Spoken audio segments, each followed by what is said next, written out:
로마서 8장 18절에서 30절 생각하건대 현재의 고난은 장차 우리에게 나타날 영광과 비교할 수 없도다. 오늘 8장 후반절 그 말씀은 바울이 영광을 얻기 위해서는 고난을 당해야 된다. 세상도 같은 원리죠. 그러나 기독교인의 고난 속에 무엇이 들어있는가, 그것을 자세하게 분리하고 분해하고 그 의미를 이야기하면서 마지막에는 우리가 믿음으로 말미암아 의롭게 된다 하는 이야기를 오늘 하고 있습니다. 18절부터 보면 현재의 고난과 장차 나타날 영광과 비교할 수 없다. 고난하고 영광하고 어떻게 비교합니까? 그게 아니라 지금 고난 당하면 그 대가로 받을 영광, 우리가 고생하는 것은 열심히 일하고 높은 데 올라가서 일하고 무거운 거를 드는 이유는 그 일이 끝나면 받을 그 임금, 그 돈, 대가, 그 싹, 그것 때문에 그 어려움을 참고 견디는 거죠. 근데 기독교인이 당하는 이 고난은 그 영광하고 비교해 봤을 때 훨씬 고난 당함보다 영광이 더 크다라고 얘기를 하고 있습니다. 우리 이 영광은 돈으로도 살 수 없는, 고난은 돈으로 살 수 있어요. 매 맞는 것도 돈만 주면 딴 사람이 대신 맞아줄 수도 있고, 옛날부터 지금까지도 어떤 사람은 한 대 때리는데 10만 원이다 이래가지고 10대 때리고 100만 원 주고 이런 이제 그것도 있습니다. 그러나 이 돈으로 계산할 수 없는 게 있는데 그게 영광이라는 거예요. 그게 영광. 작은 어려움에 비해서 엄청난 대가가 우리 앞에 기다리고 있다. 누구의 고난? 기독교인의 고난을 얘기하고 있는 거예요. 그 고난 없이는 영광을 차지할 수 없어요. 그러니까 부활한다 그러니까 부활만 자꾸 신경 쓰고 밥 먹고 그냥 누워 자고 이러면 그 부활이 어려운 거예요. 근데 열심히 성경을 봐야 돼. 성경을 봐야 그 성경에서 하나님의 뜻을 가르쳐주고 그 뜻을 믿고, 그러면 너가 의롭다, 그리고 믿음 있다, 그리고 이제 천국에 가게 되는데, 가기 전에 엄청난 고난을 당하는 거죠. 십자가를 짊어지게 되고 그렇게 믿음으로 지게 되는 거예요. 그랬을 때 부활이 있게 된다. 19절에 이 피조물이 고대하는 바는 이렇게 말합니다. 피조물이 고대하는 바라는 것은 삼라만상 모두가 이 책상까지도 사람은 말할 것도 없고 짐승 호흡을 안 하고 있는 이 무생물까지 다 피조물인데 이게 고대하고 있다는 거예요. 무생물이 고대하고 있는 게 있나요? 벌레가 고대하는 거는 알겠습니다. 왜냐하면 열심히 꼭대기로 올라가는 벌레를 보면 뭔가 고대하고 있는 걸로 보이지만 무생물이 그게 있나요? 이거 오래 있으니까 잘 생각해 보니까 있어요. 이 책상도 수명이 있고 그 수명을 다하는 동안에는 자기 할 일을 다하는 책상이 있고 만들자 말자 부서지는 그런 것도 있고, 어쨌든 하나님이 만든 모든 피조물은 기대하는 게 있는데 그게 딴 게 아니고 뭐라고요? 하나님의 아들들이 나타나는 것이다. 다른 말로 얘기하면 기독교인이 많이 늘어나는 것이다. 그래서 이 말 가지고 그렇게까지 말할 수 있어요. 이 말만 여기 나타나는 게 아니고 이 사도 바울은 그런 얘기를 하죠. 지금 예수님이 하나님 우편에 앉아 계시죠. 근데 언제까지 거기 앉아 계시느냐 하면 모든 원수를 이기고 마지막 원수인 사망까지 발등상을 만드는 사람의 수가 차기까지 예수님은 하나님 우편에 앉아 계시다가 그 수가 차면 하나님께서 예수님이 공중에서 또 믿는 사람들이 공중에서 만나서 이 나라를 하나님께 바칠 때까지 그 일이, 지금과 같은 일이 계속 일어나는데 그것을 통치하고 계신다. 예수님이 지금은 현재는 그 얘기를 하는 것을 볼 수 있습니다. 그래서 그럼 피조물이 바라는 것이 있다고요? 우리는 아무 생각 없이 그냥 사는데 꼭 바라는 게 있다면 오늘 아침 먹는 거, 저녁에 맛있는 거 먹는 거. 요 정도인데 아니라 답답하고 힘들고 꼭 필요한 것이 있단 말이에요. 벌레도 열심히 움직이는 거는 뭐 바라는 게 있고, 동물도 바라는 게 있고, 사람도 바라는 게 있는데, 그 열심히 움직이는 거 보면 그 고대하는 바가 있는 거예요. 그 마지막에는 뭐가 있는지 그걸 기다리고 있는데, 그게 바로 하나님이 나타나는 것이라는 거예요.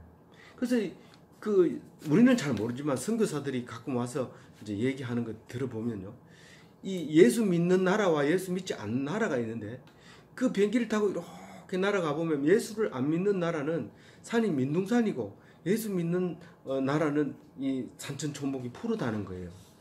그 얘기를 하면서 오랫동안 생각을 하는 거죠.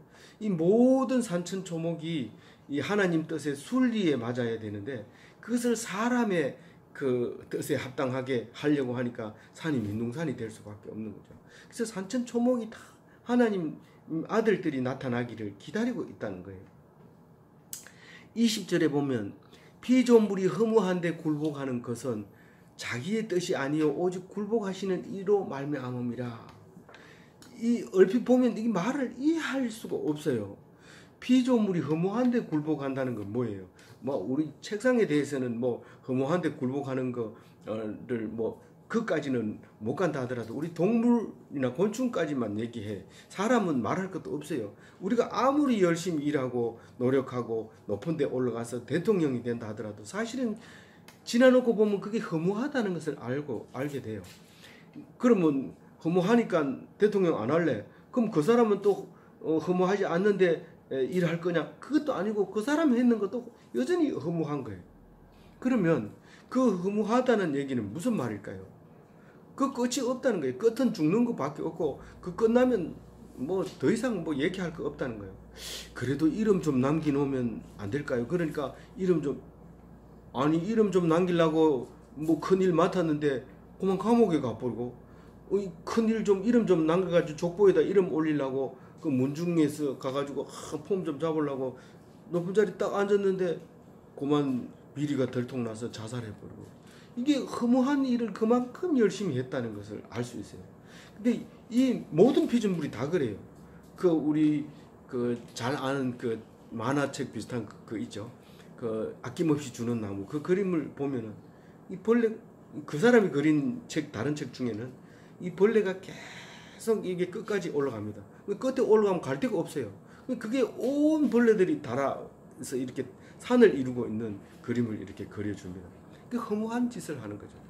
모든 것 얼마나 힘들게 하는지 상대방을 다 밟고 올라서고 뭐 그렇게 합니다. 우리가 우리가 아무거나 생각해 보세요. 그 결과가 어떻게 돼? 자격 시험이나 입사 시험이나 그렇게 열심히 했는데 들어가 보니까 야 때려쳐야 되겠다. 니 여기 들어오는데 얼마나 고생했는데 니 그런 말 하냐? 아니 나 도저히 안 맞아. 이거 하다가 내가 그냥 죽겠어. 그렇게 되는 거예요. 그 허무한 데를 자꾸 열심히 엄청 그걸 가지고 굴복한다고 얘기해. 피조물이 허무한데 굴복하는 것은 자기의 뜻이 아니요 내 뜻인 줄 알아서 얼마든지 그 뜻에 나는 공부 안 하고 놀래 할 수 있다고 생각해요. 근데 그래 못해요. 내가 마음대로 이거 나는 허무한데 신경 안 쓸래. 이제부터 내 멋대로 놀래. 옛날에 김사각 같은 사람들은 다 그런 사람이에요. 자기 고생 많이 해본 사람이에요. 해보니까 아무것도 아니거든. 그러니까 삿갓 하나 쓰고 이 집이가 얻어먹고 저 집이가 얻어먹고 시 한 수 읊어주고 그리고 그늘에 앉아 놀고 그렇게 사는 것이 이 허무한데 굴복하지 않는 거다. 그 사람 또한 허무하잖아요. 그렇게 살아가지고 뭔 의미가? 그래 내가 풍류를 즐기면서 놀았다. 그 결과가 뭐예요? 결국은 나이 60이 넘어서 70 되면 뭐 지금은 60, 70이 젊은 청년이지만 40평생이라 했어요. 그때 김사칸 나올 때만 해도 40평생이라고 말할 정도로 40이 되면 죽어야겠다. 우리 족보에도 보면 47이 가장 많이 살고 그 다음에 우리 아버지가 77까지 사셨는데 기적이라고 했죠. 그 전엔 다 일찍 죽었어요. 그런 그건데 이 허무한 것을 벗어날 수가 없어요. 그러니까 누가 했다는 거예요. 허무한데 굴복하는 것은 누가 그렇게 만들었다고요? 굴복하게 하시는 이가 그렇게 했다는 거예요. 굴복하게 하시는 이는 하나님밖에 없어요. 피조물이 허무한데 굴복하는 것은 자기 뜻이 아니요 오직 굴복하게 하시는 이로 말며 하나님이 그렇게 했다. 야, 그 뭐야 도대체 하나님이 왜 이렇게 우리를 만들었을까? 그 이제 21절에 나오는데 제가 미리 정리를 해놨어요. 그게 피조물이 그렇게 허무한데 바라는 건 하나님이 바라는 바가 아니라고요. 피조물이 바라는 것도 아니고 하나님이 그렇게 만들었는데 하나님도 그걸 바라는 거 아니에요. 하나님이 만들었지만 하나님이 그걸 바라는 게 아니라고요. 썩는 것의 종로로 타다 결국은 썩어가는 것이 하나님이 만드는 건데 하나님은 그걸 원해서 그렇게 만드는 게 아니라고 21절에 얘기합니다. 21절 같이 읽어볼게요.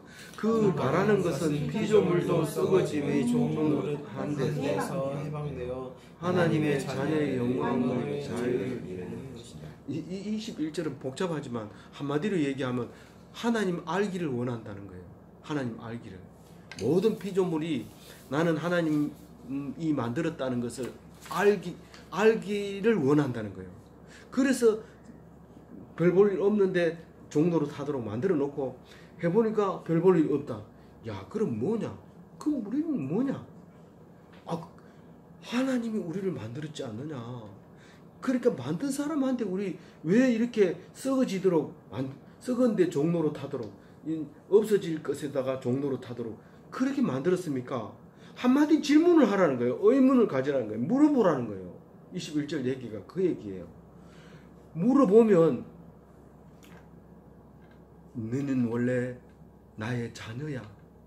내 아들의 영광을 너에게 주고 싶어서 그게 나한테 안 오면 종이 된다는 것을 말하고 싶어서 네가 종을 만들어놔. 그러니까 나를 안 찾아오면 평생 썩어질 것에 종 노릇하다가 그냥 죽어버려요. 살지 못하는 거예요. 살 수가 없어요. 근데 하나님을 찾아와가지고 왜 그렇게 만들었어요? 그 만든 이유는 내가 만들었다는 것을 네가 알게 하기 위한 거고 네가 나를 하나님으로 섬기기를 내가 바라서 일부러 그렇게 만들었다. 그렇게 얘기한 거예요. 그래서 그럼 하나님 나쁜 하나님입니까? 왜 그렇게 처음부터 잘 먹고 놀고 편안하면서 안 죽는 그런 삶을 살게 하면 왜 안 됩니까? 그래 했어요. 하나님이 에덴 동산에 딱 안 죽는 거예요. 그래서 안 죽고 맛있는 과일 먹고 그냥 노는 거예요. 발가벗고 노는 거예요. 길쌈 할 필요가 없어요. 발가벗어도 되기 때문에. 말을 안 들어요. 안 들어서 결국은 선악과 따먹지 말라는 선악과 따먹고 보니까 발가벗었네. 부끄러워가지고 이렇게 가리고 하나님 나타날 때 숨어가지고 네가 뭐 하고 있는 거야? 부끄러워서 숨었다. 네가 선악과를 따먹었구나. 우리가 어떻게 할 수가 없어요. 근데 우리가 그거를 깨달아 주기를, 하나님을 알아주기를 원하는 거예요. 하나님이 가장 기뻐하는 게 뭘까요? 하나님하고 불러주는 거예요. 그게 제일 영광스러워요. 하나님의 영광이라는 거예요. 하나님하고 불러주는 게 제일 영광스러워요. 우리가 여러 사람 모아놓고 앞에 나와서 전중함 여러분 딱 나가면 이 사람은 무슨 일을 했기 때문에 큰 상을 줌 이렇게 하면 야 오늘 그런 영광스러운 상을 받았습니까? 무슨 말이에요? 많은 사람들 앞에서 이름 불러주는 거 그게 영광이 돼. 하나님도 똑같아요. 하나님이라고 불러주는 걸 제일 영광스럽게 생각하고 우리가 하나님의 자녀가 됐다는 것이 제일 영광스러운 거예요. 그걸 모르니까 이상한 소리 한다 이러면서 모르니까 그렇게 하는 거예요. 이 삼남만상이 그걸 원하면서도 아직까지 종노릇 하고 있는지 모르고 있으니까 그걸 원하는 건 바를 모르고 있는 거예요. 그래서 하나님의 영광의 자유에 이르는 이 삼남만상에게 그 구속당하는 일이 전혀 없어요. 추석에 집에 오지 마라 이러면 집에 못 가잖아요. 그럼 막 괴롭잖아요. 근데 하나님이 그렇게 했다는 걸 딱 알면 얼마나 자유로운지 몰라. 내가 안 가니까 잡이 안 들어가. 내가 안 가니까 편해. 교통사고 날 일 없어. 내 친구는 오다가 사고 나가지고 병원에 입원했는데 그런 일도 없어. 생각하면 하나님의 은혜가 막 넘치고 넘쳐요. 근데 그걸 안 하면 다른 사람은 놀러 가는데 나는 못 가고 종노릇하는 거예요. 종노릇하는 거예요. 자유함이 없어요. 영광도 없고 죽은 거예요. 그래서 그거를 근데 이게 다 하나님의 자녀가 될 수는 없어요. 앞으로 읽어보고 또 지나간 거 다 읽어봐도 다 종로로 탈 수는 없어요. 뭐 아까 어떤 수가 차기까지라고 얘기했지만 사실은 최초의 열매가 예수님이에요. 예수님 말고는 이 영광을 이루지 못해요. 교회에 5,000명 모인다. 5,000명 다 하나님의 아들이 될 수가 없어요. 그렇게 안 된다고 지금 뒤에 읽어보면 그래요. 어쨌든 그 하나님의 아들이 나타나기를 기다리는 것은 이 피조물이에요. 사실 제가 그 기독교인이 교회 안 다니는 사람들이 기독교인을 보면은요 굉장히 어려울 때 힘들고 어려울 때 바로 기독교인을 생각합니다. 여러분들은 그걸 생각 안 해봤을 수도 있지만 힘들고 학교가 어려워지면 기독교인을 먼저 생각합니다. 야, 너 기도해라. 이렇게 어려울 때 기도해라. 만약에 기독교인이 그 어려울 때 기도 안 하고 이러면 교회 다닌다면서 왜 그러는데 그렇게 말하네. 자기는 교회 안 가면서 교회 다니는 사람 보고 기도하는 사람이고 그 사람은 이런 어려움을 견딜 수 있는 사람이라고 생각을 해요. 그러니까 피조물이 하나님 아들을 나타나는 걸 기대하고 있는 거예요? 안 하고 있는 거예요? 기대하고 있다는 것을 얘기하고 있는 거예요. 그래서 22절에 이렇게 얘기합니다. 읽어볼게요. 22절. 피조물이 다 이제까지 함께 탄식하며 함께 고통을 겪고 있는 것은 우리가 압니다.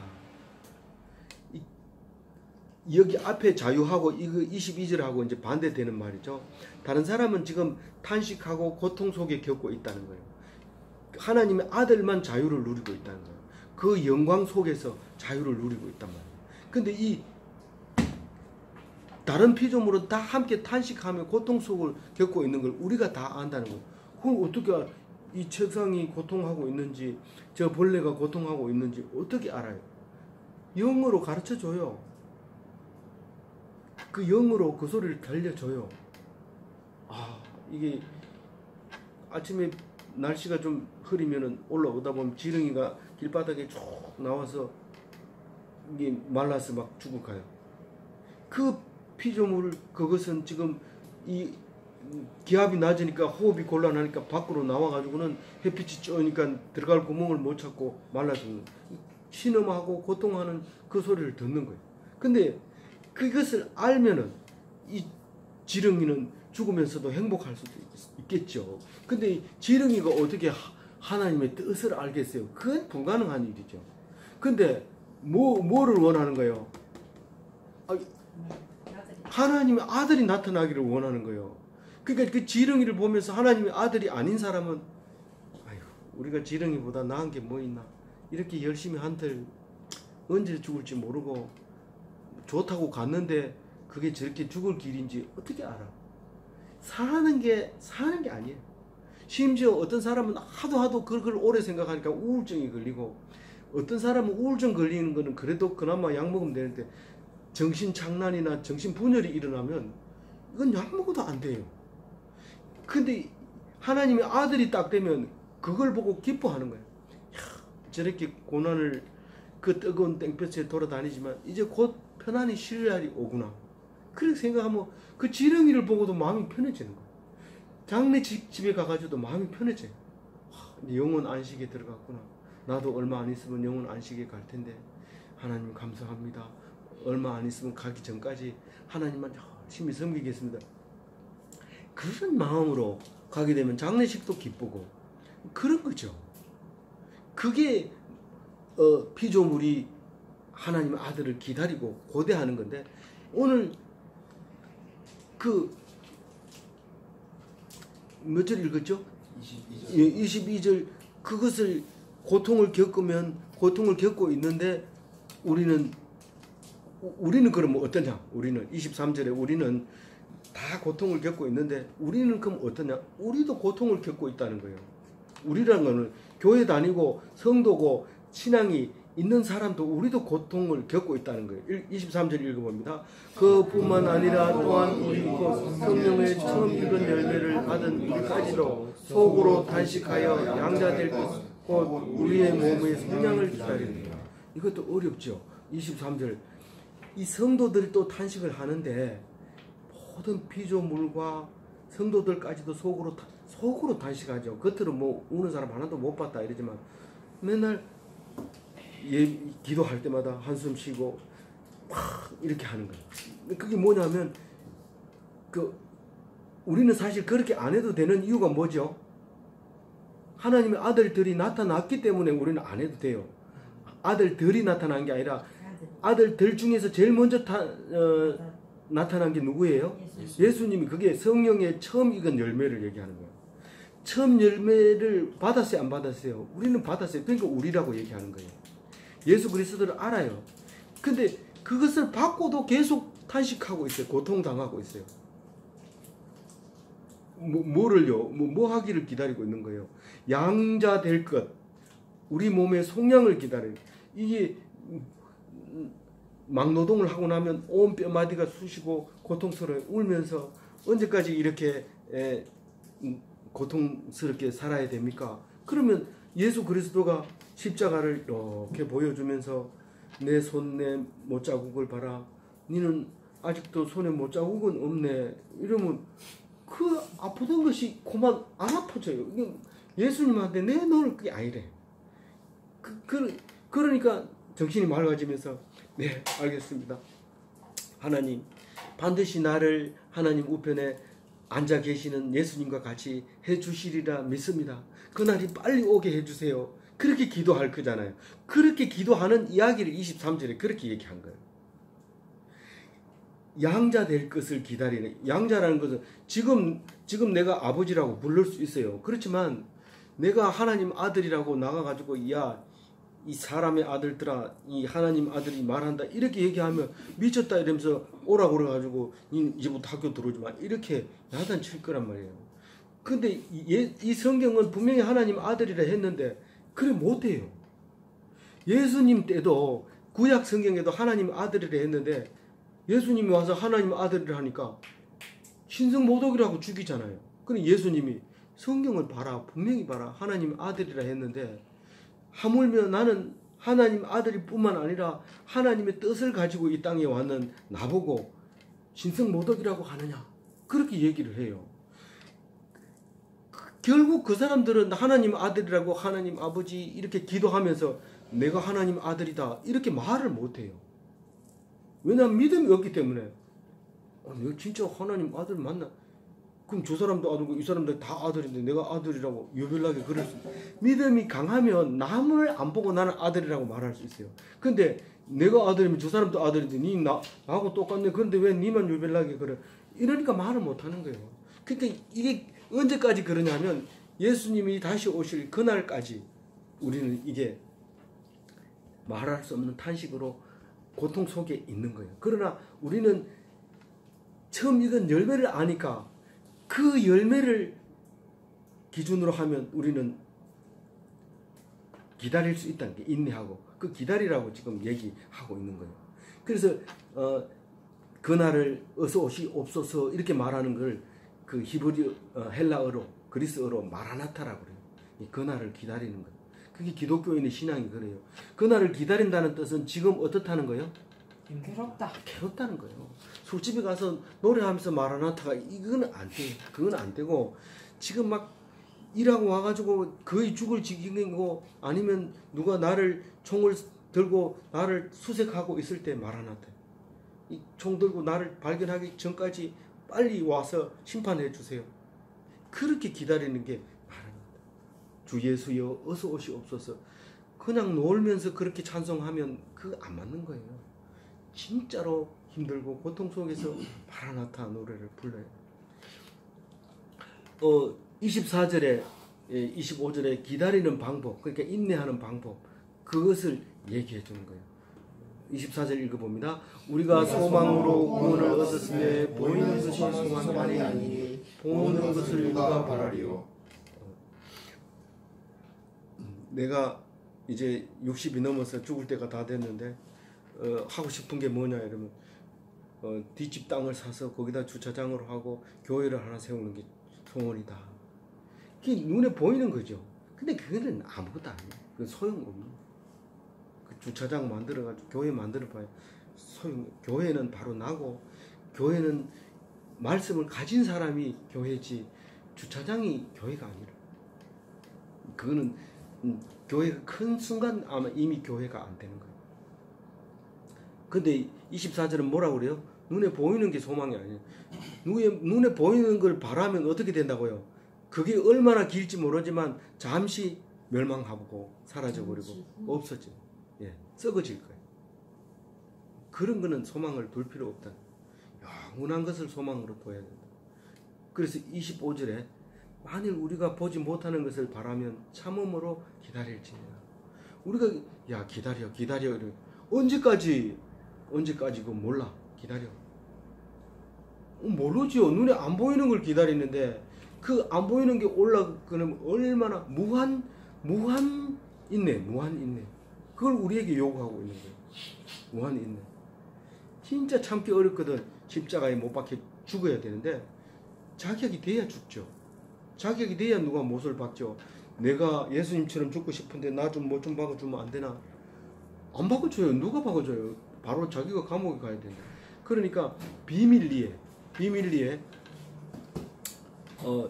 이제 내가 이렇게 죽고 싶은데 나에게 꼭 내가 이렇게 하거든 좀 십자가에 못 박아줘.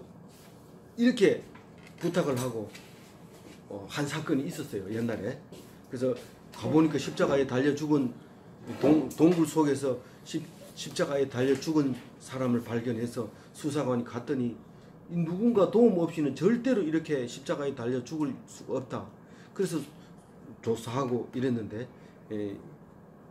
그 뭐 사회적으로 뭐 별로 관심이 없으니까 뒤에 이야기는 안 나오지만 그런 엉터리죠. 우리가 교회 다녀도 그런 엉터리 교인들이 많이 생길 수도 있어요. 25절 알겠죠? 네. 인내하고 기다리는 것이 믿음이 있는 사람이지 못 기다리면 그 소망이 없는 사람이 못 기다리는 거예요. 그리고 26절에 힘을 주는 이야기가 있습니다. 보이지 않는 것을 무조건 참으라 하니까 나 이거 썩는 거 아니냐? 그게 아니고 26절과 같은 엄청난 백그라운드가 있다는 사실을 믿었을 때 참을 수 있는 게 그게 뭐냐면 이왕 읽어봅시다. 26절 이와 같이 성령도 우리의 연약함을 도우시나니 우리는 마땅히 기도할 바를 알지 못하나 오직 성령이 말할 수 없는 탄식으로 우리를 위하여 친히 간구하시느니라. 교회 다니면서 기도 제목 내라면 기도 제목이요 별 없습니다. 그냥 건강하게 해주시고 애들 자라게 해주시고 그렇게 해주세요. 알겠습니다. 그게 기도 제목. 근데 기도할 바를 알아요, 몰라요? 몰라요. 그걸 성령이 알아요, 몰라요? 알고 계신다잖아요. 그 뭐 나도 기도 안 하고 성령님도 기도 안 하고 그 뭐 기도도 아무도 안 했는데 여태까지 우리가 잘 살고 있습니까? 누군가 나를 위해 기도하네. 누군가 나를 위해 기도하는 그 찬송가 너무 감격스러워서 찬송을 불러가지고 우리들이 그 찬송을 잘 부릅니다. 누군가 나를 위해서 기도하네. 기도하고 있다는 걸 알아야 돼. 너네 엄마가 너를 위해서 기도하겠지. 우리 엄마 지금 아르바이트 하느라고 지금 정신이 없어. 나를 위해서 기도할 새가 없어. 자세하게 알아보니까 성령님이 나를 위해 기도했더라는 거예요. 언제? 하나님께 가까이 가서 성령의 음성으로 들어보니까 그 기도하고 계셨다는 것을 알게 되는데 그게 우리 연약함을 아시는 성령이 기도할 줄도 모르는 나에게 성령님이 기도를 어떻게 합니까? 어떻게 합니까? 탄식으로 기도해요. 탄식 알죠? 탄식. 가슴을 치면서 탄식하면서 기도합니다. 우리를 위해서 직접 간구하고 있는데 그걸 중보 기도라고요. 하나님 성령님이 예수님과 성령님이 하는 것을 중보 기도를 하고 사람이 사람을 위해서 기도할 때는 도고라고 해요. 그래서 그 기도를 우리를 위해서 기도하고 있다. 근데 그 기도를 들어줄까요? 안 들어줄까요? 성령이 기도하는 건 하나님이 무조건 들어줘요. 왜 성령이 기도하는 건, 예수님이 기도한 것도 무조건 들어주고 성령이 기도하는 건 무조건 들어줘요. 누가요? 하나님이. 그래서 성부 하나님, 성령 하나님, 성자 하나님 이렇게 세 사람은 똑같은데 뭐 누가 누구를 해요? 똑같지만 우리가 형태로 받아질 때 다르게 받아지니까. 그래서 27절에 이렇게 얘기합니다. 마음을 살피시는 이 누굴까요? 하나님 얘기. 성령님의 생각, 성령님이 지금 기도하고 있는 성령님의 생각 알아요, 몰라요? 알아요. 이 성령이 하나님이 뜻대로 기도해요? 자기 멋대로 기도해요? 성령님은 하나님의 뜻대로 기도해요. 그래서 하나님이 그 뜻대로 기도하는 성령님의 말을 안 들어줄 수가 없어요. 그 강구하는 소리를 듣게 돼요. 28절에 보면 우리가 알거니와 하나님을 사랑하는 자 곧 그의 뜻대로 부르심을 입은 자들에게는 모든 것이 합력하여 선을 이루느니라 이렇게 얘기해요. 그러면 27절에서 성령님이 기도한 것이 우리에게 와요? 안 와요? 하나님이 우리를 끌어옵니다. 어느 날 2018년 몇 월 며칠 날 전중함의를 통해서 홍유수가 이렇게 예배를 드리고 하나님 말씀을 듣게 이렇게 강제로 끌고 와요. 유수가 전중함의를 찾아왔어요. 전중함의가 유수를 찾아갔어요. 아무것도 찾아가지도 않고 만나려고 약속한 것도 아니고 그렇게 만났어요. 근데 하나님이 그렇게 오게 한 거예요. 그게 누구 기도 때문에 그렇게 했다고요? 성령님이 기도했기 때문에 그렇게 하나님을 사랑하는 자, 그 뜻대로 부르심을 입은 자들에게 그래서 모여들잖아요. 그 뜻대로 부르심을 입은 자들은 모여들어요. 근데 이 뜻대로 부르심을 받은 게 내가 대구 보건대학에 왔기 때문에 여기 온 것이 아니라 어디를 갔더라도 하나님은 찾아와요. 어디를 갔든지 하나님은 결국은 창세 전부터 계획되어 있었고 있었기 때문에 반드시 찾아온단 말이에요. 그래서 그 모아가지고 합력하여 선을 이루게 만든다. 그 합력하여 선을 이루게 한다는, 합력하다는 것은 동료가 되게 하다 이런 뜻이에요.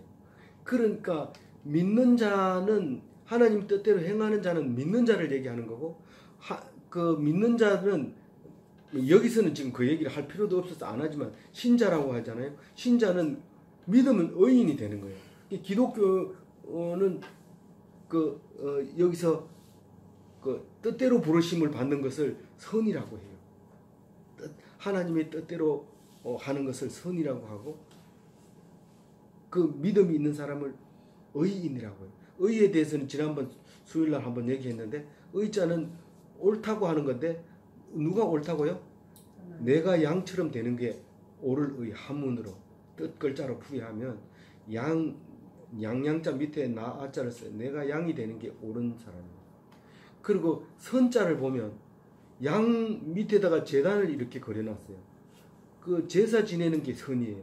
그러니까 하나님을 향하면 그게 선이고, 내가 양처럼 순종하면 의인이에요. 그게 한문 글자에 나타난 그 기독교인의 그 읽어야 될 뜻이에요. 이런 게 한두 가지가 아니에요. 여러 가지 글자가 있어요. 그건 뭐 여기서 얘기할 필요는 없고요. 29절에 미리 아시는 자들을 또한 그 아들의 형상을 본받게 하기 위하여 미리 정하셨으니 이는 그로 많은 형제 중에서 맏아들이 되게 하려 하심이라. 아까 처음 이건 열배라고 얘기했는데 이번에는 그 아들의 형상을 본받게 하기 위하여 미리 정해버린 거예요. 그래서 그로 많은 형제 중에서 맏아들이 되게 했다. 누구를 해요? 예수님을 미리 아들 삼아가지고 그 예수님을 먼저 오게 하고, 그리고 그 미리 정해진 기독교인들을, 하나님 아들들을 하나님 아들 삼아 주심으로써 제일 처음 맏아들은 예수님. 그래서 우리는 예수님을 하나님과 동등되게 여기지만은 공부를 캐나다 가니까 거기도 이제 개신교라고 하면서 뭐 이상하더라고요. 그래서 예수님은 누구냐? 거기에 예수님은 우리의 형제다 이렇게 써놨어요. 근데 우리는 형제라고 보통 말 안 하죠. 그동안 그 가톨릭에서 쭉 내려오고 기독교에서 내려오는 그 신성을 이야기하다 보니까 형제라는 말은 잘 안 씁니다. 하나님의 아들이라는 말을 잘 쓰지만 거꾸로 얘기하면 나는 하나님의 아들이 아니라는 뜻이나 마찬가지예요. 예수님을 하나님의 아들로 하나님의 아들로 너무 강조하면 우리는 하나님의 아들이 아니라고 얘기하고, 우리가 예수님을 형님이라고 제일 맏형이라고 얘기하면 그건 내가 하나님의 아들이라는 신앙은 되지만은, 그러나 내가 하나님의 아들이 되는 그보다는 오히려 예수님을 끌어내리는 느낌이 들기 때문에 우리는 잘 안 쓰려고 하고 있어요. 어쨌거나 성경 사도 바울은 분명히 그렇게 얘기해요. 예수님은 맏아들이고 우리는 미리 정해진 하나님의 아들인데 이렇게 만나서 모여서 합력해서 그 형제가 되게 만들었다. 이 숫자가 얼마나 된다고 해요? 하늘의 별처럼 바다의 모래알처럼 그 믿는 자가 많아질 것이다. 아브라함에게 약속한 그 많은 숫자가 모여들게 되는 것을 얘기하고 있습니다. 마지막 30절에 읽어보고 마치겠습니다. 또 미리 정하신 그들을 또한 부르시고 오르신 그들을 또한 의롭다 하시고 의롭다 하신 그들을 또한 영화롭게 하셨느니라. 우리는 미리 정해졌어요, 안 정해졌어요? 정해진 사람은 정해준 사람 대충 불러요, 다 불러요? 반드시 다 불러요. 그리고 뭐라고 얘기해요? 의롭다. 우리가 의롭다 하니까 뭐 약간 기분 좋은 게 아니라 의인이라고 얘기하는 거예요. 의인. 믿는 사람은 의인이라고 해요. 의인은 죽어요, 안 죽어요? 죽지 않아요. 의인은 죄가 없다는 뜻이기 때문에 죄가 없으면 죽을 수가 없어요. 그리고 제일 마지막에 영화롭게 하셨다는 것이에요. 영화롭다는 것은 그리스어로 독사조라고 하는데 높이는 걸 얘기하는 거예요. 우리를 굉장히 높여, 그 마지막에 천국 가서 높이는 것을 말하는데 사실은 이 땅 위에서 이미 높여줘요. 여러 가지로 높여줘요. 물론 나빠질 때는 아주 비참하게 만들어주지만 그래도 이 땅 위에서 높여줄 때가 있다는 거예요. 그걸 가지고 천국에서 높임을 받을 수 있다는 확신을 갖게 되는 거죠. 그러므로 우리는 오늘 읽은 말씀을 가지고 인내해야 돼요. 그리고 그 영광이 엄청 크다는 것을 알아야 돼요. 그래서 복받는 기독교인이 다 되시기 바랍니다.